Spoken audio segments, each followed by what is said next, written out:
محبت سے, پیار سے, ایک دوسرے کی ہمدردی کے ساتھ ہمیں زندگی گزارنی ہے. اور ہمارے معاشرے میں کوئی غریب نہیں رہنا چاہیے, کوئی غریب نہیں رہے. اس کے لیے بیت المال قائم کرے. علماء کرام ہیں, بیت المال قائم کرے. جہاں بیت المال ہوتا ہے, جہاں اتحاد ہوتا ہے, اتفاق ہوتا ہے, بیت المال ہوتا ہے, وہ قوم کبھی غریب ہو ہی نہیں سکتی.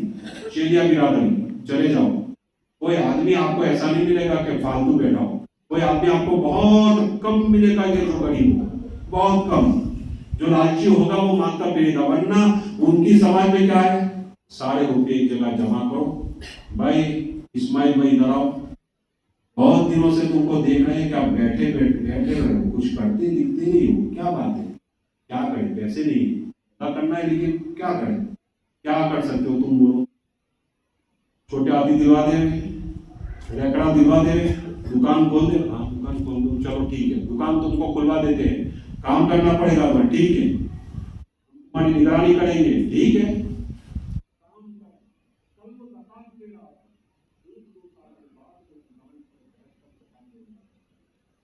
معاشرے میں زکات لینے والے بڑھ رہے ہیں. کل 100 تھے, آج 200 ہے, آئندہ کل 300 ہوں گے. کیوں؟ اس کی کیا وجہ ہے؟ اس کی یہی وجہ ہے, سسٹم نہیں ہے کچھ. معاشرے سے غریبی ختم ہونی چاہیے, زکات لینے والے ختم ہونے چاہیے کہ بھائی ان کو پاؤں پہ کھڑے کرو. تم ایک کیٹ دیتے ہو کسی آدمی کو, کسی غریب کو آپ نے رحم کھا کر, دیا کھا کر ایک کیٹ بنا کر دے دی 5000 کی. کتنی چلے گی 5000 کی کیٹ؟ 1 مہینہ چلے گی, 2 مہینہ چلے گی. اس کے بعد کیا, پھر بھوک لگے گی اس کو, پھر وہ کیٹ مانگنے نکلے گا. تو کیٹ جو تم دو گے وہ ہفتے 2 ہفتے میں ختم, وہ مہینے 2 مہینے میں ختم. لیکن اس کو تم نے اپنے پاؤں پر کھڑا کر دیا تو وہ پوری زندگی کھا لے گا, اس کے پورے خاندان کو کھلائے گا. ہمارا سسٹم ہونا چاہیے. تو یہ ہمارے علماء کرام نے جو مشن اٹھایا ہے, اس مشن کے ساتھ جو ہے, یہ جو میں نے 2-4 باتیں آپ کے سامنے اشارتاً بھی کہی ہے اور خلاصے بھی کہی ہے, اس پر عمل کرنے کی کوشش کریں. اور بھی بہت ساری باتیں تھیں, وقت ختم ہو گیا ہے, تو 1 گھنٹے کا لے کر بیٹھا تھا, 2-4 منٹ اور بھی باقی ہے. میں آپ کے سامنے اتنا کہوں گا کہ آپس میں ہمدردی سے رہے, اتفاق و اتحاد سے رہے.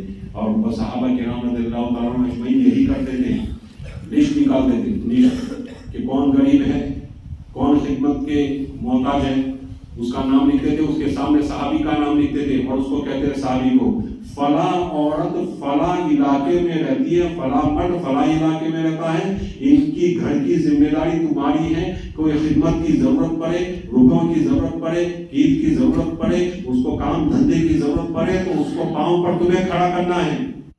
حضرت عمر رضی اللہ تعالیٰ پہنچے حضرت ابو بکر صدیق رضی اللہ تعالیٰ کی خدمت میں, دیکھا کہ ایک لسٹ بنا ہوا ہے, بہت سارے معذور لوگ ہیں, غریب لوگ ہیں, ان کے سامنے جو خدمت کرنے والا ان کا بھی نام ہے. ایک بڑھیا ہے, ایک بڑھیا کا نام لکھا ہوا ہے, لیکن اس کے سامنے کسی خادم کا نام لکھا ہوا نہیں ہے. اس نے سوچا کہ چلو اس کا میں کام کر دوں گا, اس کی خدمت میں کر دوں گا. فجر کی نماز کے بعد پہنچے, اماں کچھ کام نہیں. کوئی آیا تھا نماز سے پہلے کوئی آیا تھا, وہ کام کر کے چلا گیا. اچھا کل میں آؤں گا نماز سے پہلے آئے. تو دیکھا کہ کوئی نے کام ہو چکا ہے. پوچھا کام ہو گیا؟ کہاں کام ہو گیا. میں کون تھا وہ, مجھے تو نام معلوم نہیں, اس نے کبھی مجھے نام بتایا ہی نہیں. تو کیا وہ آتا ہے, کہتا ہے پردہ کر لو, میں پردہ کر لیتی ہوں, اور وہ صاف صفائی کر کے سب کچھ کر کے, میں بیوہ ہوں, میرا سب کچھ کام کر کے وہ نکل جاتا ہے. وہ نماز سے پہلے پہنچے تو نماز سے پہلے بھی نہیں, نماز سے پہلے بھی کام ہو چکا ہے. کہا کہ آج تو رات میں چھپ جاؤں گا. رات میں وہ چھپے ہوئے ہیں اور دیکھ رہے ہیں کون آ رہا ہے. 2-3 بجے تو حضرت ابو بکر صدیق رضی اللہ تعالیٰ آئے. حضرت عمر رضی اللہ تعالیٰ پیچھے سے ان کا دامن پکڑ لیا کہ ابو بکر, کہاں ابو بکر, کیوں آئے ہو؟ یہ کام کرنے کے لیے آئے ہو. یہ صحابہ کرام رضی اللہ تعالیٰ مجمعین ایک دوسرے کی خدمت کرتے تھے. اس طرح معاشرہ چلتا ہے, ایک دوسرے سے محبت, ایک دوسرے سے ہمدردی, اور چاہے اپنے ہو چاہے پرائے ہو, کوئی بھی ہو, ہم ایک کے ساتھ محبت سے چلیں گے. احتیاط بھی کریں گے اور محبت سے بھی چلیں گے. احتیاط بھی کریں گے اور محبت بھی کریں گے. حضرت عمر رضی اللہ عنہ بڑے صاحب فراس آدمی تھے, جس کو بھی دیکھتے تھے بڑی شک کی نگاہ سے دیکھتے تھے, شک کی نگاہ سے. وہ جو آیا فیروز نورو, تو حضرت نے کہا کہ میرے لیے یہ خنجر بنا دے. کہا کہ ہاں آپ کے لیے ایسا خنجر میں بناؤں گا پوری دنیا یاد رکھیے.